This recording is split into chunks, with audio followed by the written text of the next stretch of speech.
नमस्कार मित्रों, मेरे स्पिरिचुअल कनेक्ट पर आप सभी लोगों का हार्दिक अभिनंदन है। मित्रों, आज मैं आप लोगों को हमारे भारत के जो राष्ट्रपिता थे उनका जन्म दिवस है 2 अक्टूबर, और हमारे जो दूसरे प्रधानमंत्री माननीय लाल बहादुर शास्त्री जी थे उनका भी जन्म दिवस है।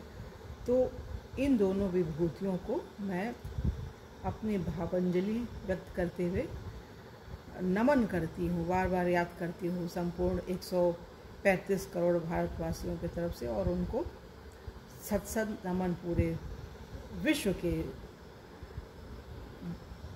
तरफ से, क्योंकि हमारे जो भारतवासी हैं हर जगह पूरे विश्व में फैले हुए हैं और नाम इतना बड़ा है उनका, विश्व विख्यात व्यक्ति हैं, कोई सामान्य तो है नहीं। हमारे राष्ट्रपिता बापूजी महात्मा गांधी वो व्यक्तित्व हैं जिन्हें याद करने से जीवन में उत्साह, उमंग, उल्लास और कुछ करने की प्रेरणा जागृत होती है। मित्रों, तो इतनी अद्भुत विभूति हैं। और हम जो अपना वीडियो बना रहे हैं आज, वो है हमारे वर्तमान प्रधानमंत्री, 15वें प्रधानमंत्री हैं देश के, माननीय मोदी जी। तो उनके ऊपर हमको बनाना था वीडियो उनके जन्म दिवस के अवसर पर, तो हम नहीं बना सके किसी कारणवश में, तो काम बहुत आ गया था। तो सोच रहे थे कि चलो आज बहुत ही अद्भुत और ऐतिहासिक दिवस है, तो उस दिवस पे बना लेते हैं वीडियो। तो ये मन हुआ तो जब मन करता है तो हम काम करते ही हैं। तो इसलिए उनके जन्म दिवस के दिन हम इन दो विभूतियों को याद करते हुए एक अपने भारतवासियों के मन में एक प्रेरणा की भावना लाना चाहते हैं कि हम ऐसी विभूतियों को याद करें और कुछ करें देश के लिए। ऐसे नहीं कि बस आए और आकर के खाए पिए और चले गए, ये नहीं होना चाहिए। आए हैं तो कुछ काम भी करें, कुछ नाम भी करें।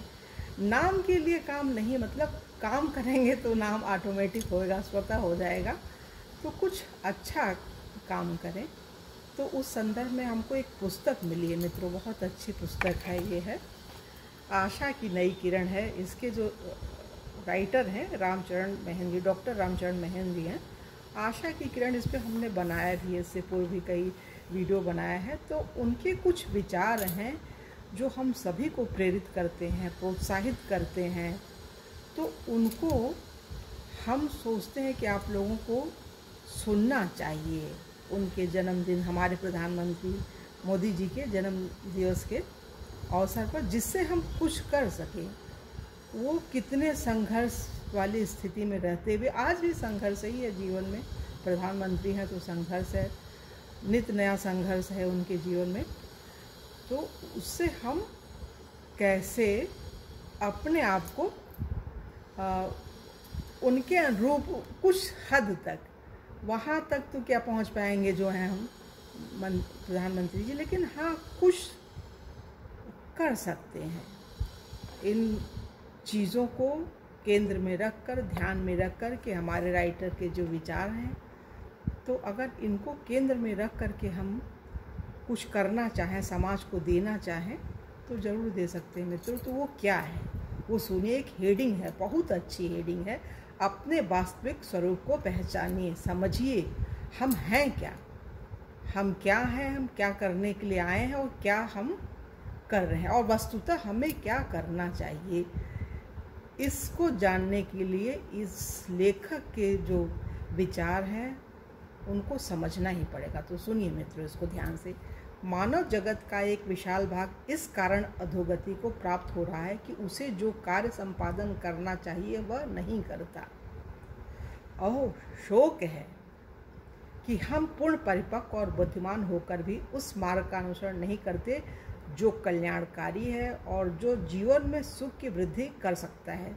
थोड़े से मोह के चक्कर में फंसकर हम अयोग्य कार्यों की ओर प्रेरित होते हैं। उन्हें ही वास्तविक उन्नति का मूल समझ अपने वास्तविक स्वरूप को भूले रहते हैं। माया मोह का जाल हमें अविवेक की गलियों में इधर उधर भटकाया करता है। इसी भोग और ऐश्वर्य में हम निज जीवन की इतिश्री कर देते हैं। कभी गहराइयों में उतरकर आत्म तत्व पर विचार नहीं करते। उफ, यह हमारी कैसी मूढ़ता है।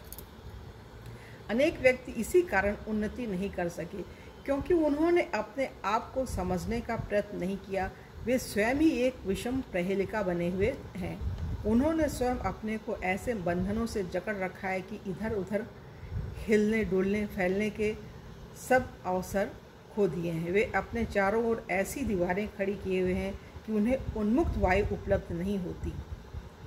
माया की सृष्टि करने वाली महान शक्ति ने प्रत्येक व्यक्ति के अंतर में एक ऐसी निगूढ़ इच्छा की रचना की है जिसका अनुसरण करने से वो अपने लक्ष्य पर शीघ्र पहुंच सकता है।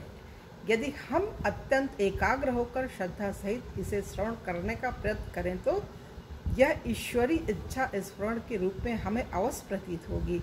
संपत्ति में विपत्ति में तथा प्रतिकूलताओं से आबद्ध रहने पर हमारी रक्षा करेगी और सदा सर्वदा सन्मार्ग प्रदर्शित करती रहेगी। अंतरात्मा की दिव्य प्रेरणा में बड़ा भारी बल है। पुनः पढ़िएगा मित्रों, अंतरात्मा की दिव्य प्रेरणा में बड़ा भारी बल है, जो भौतिक अवस्थाओं की किंचित भी परवाह नहीं करता।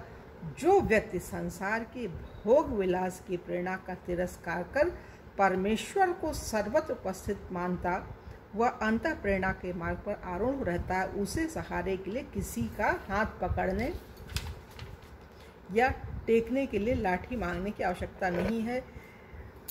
तो ये चीज़ है मित्रों, और भी बहुत सारी चीज़ें हैं, इनको सुनिए ध्यान से।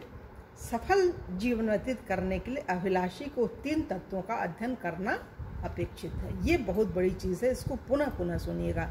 ईश्वर को प्रत्यक्ष करने के हेतु उसे प्राचीन धर्म ग्रंथ, सृष्टि और आध्यात्मिक खोज करनी चाहिए। अपने आप को पहचानने के लिए उसे अपनी आत्मा, मनोवृत्तियाँ, स्वभाव तथा विचारों का निरीक्षण करना चाहिए तथा अपने निकटवर्ती व्यक्तियों से स्नेह करने के लिए समभाव उत्पन्न करने वाली पुस्तकों का पठन पाठन करना चाहिए। इस प्रकार के अध्ययन से आशा, विश्वास तथा उत्कृष्ट मानस स्थिति प्रकट होगी। इन तीनों विषयों में अपना अध्ययन सबसे अधिक महत्व का है। इसी कारण प्राचीन ग्रीक लोगों ने नो दाई सेल्फ, अपने आप को पहचानो, इस पर विशेष जोर दिया है। जब हम खुद को पहचानेंगे तभी तो कुछ कर पाएंगे। जीवन में अनेक बार ऐसे विषम अवसर उपस्थित होते हैं जब मनुष्य यह निश्चय नहीं कर पाता कि वह क्या करे, किस ओर प्रवृत्त है। ऐसे अवसर पर अंतरात्मा की प्रेरणा ही सच्चे पथ प्रदर्शक का कार्य करती है।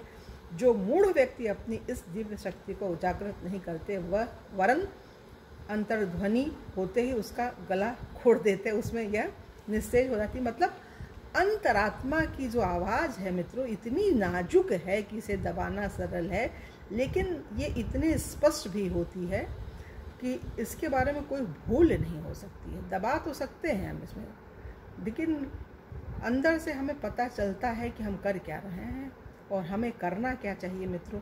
तो इसमें अभी बहुत सारे विचार हैं, बहुत कुछ बोलने के लिए है, लेकिन सोचते हैं कि छोटा सा ही हो। मोदी जी के जन्म दिवस के अवसर पर हम कुछ प्रेरणा लें और प्रेरणा लेकर के कुछ बने, कुछ उनके समर्थन में अपने विचार व्यक्त करें, वीडियो बनाएं और उनको पुनः जिताएं। अब जितना उन्होंने अभी तक वो वोटिंग हुई थी उनके पक्ष में, उससे भी डबल हो। मतलब बहुत ही अच्छे मतों से विजयी बने और पुनः तीसरे बार भी प्रधानमंत्री बने। हम इस जन्म दिवस पर अपने दिल से, मन से, समस्त देशवासियों की तरफ से यही भगवान से आशा करते हैं कि प्रभु उनको दीर्घायु दें, स्वस्थ रहें, अच्छे रहें और देश की सेवा करते रहें, हम लोगों का मार्गदर्शन करते रहें। और एक चीज़ बोलना बहुत अनिवार्य है मित्रों, कि तुम जियो हजारों साल, साल के दिन हो 50,000। तो हमारे मोदी जी जीते ही रहें, दीर्घायु रहें, स्वस्थ रहें और काम करते ही रहें देश के लिए, समाज के लिए। तो मित्रों, हम सोचते हैं कि अब अपनी वाणी को यहीं विराम देना चाहिए और कल की वीडियो आप लोगों से पुनः मिलेंगे। तब तक के लिए जय हिंद, जय भारत, ओम शांति, ओम शांति, ओम शांति।